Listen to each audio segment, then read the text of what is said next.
Thank you. Mr. Hyde. Okay, well, my name's Martin Hyde, and I don't agree. Whilst hindsight is 2020, and there's not much that can be done by the Commission about the one-sided deal with Marina Jack, the same cannot be said for the proposal in front of you. The value of 2.5 acres of beachfront within Sarasota, allowing for a 200-seat restaurant and tiki hut with facilities for events and live music, is hard to calculate. But it's fair to say that it's more than the value of a residential lot. At a minimum, the land is worth $10 million. Leasing the land for under $7,000 per month would be laughable if it wasn't true.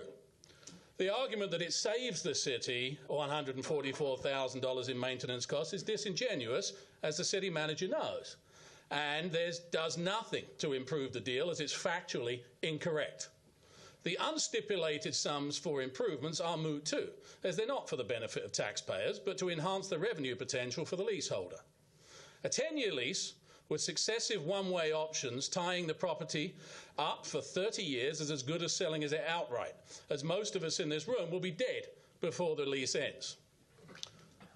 The comparison to the relatively high rent that you passed today for Hart's Landing puts the insulting nature of the bidder's offer into perspective, as $3,000 per month for a small bait shop versus $6,600 per month for 2.5 acres of our beach isn't an apples and oranges comparison.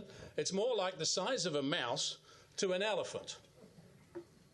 Think carefully, as this is a legacy decision for each commissioner, which, if passed, will place your faces on the same wall of shame as those that agreed to Marina Jack and Mattison's corporate welfare.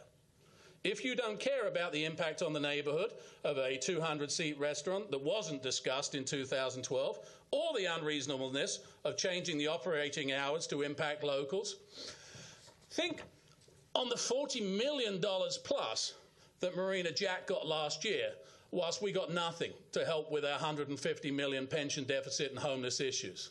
There is only one sensible option here, which is to go back to the bid process and revisit everything. Either we can get what this is worth, which is many times what is being offered, or we can scale it back to something that covers our expenses without compromising the neighbourhood. Taking this deal as it stands will win you favour with the bidders, but leave you permanently tainted as the commissioners that gave away our prime beachfront for pennies on the dollar. Thank you. Thank you. Mr. Valenza.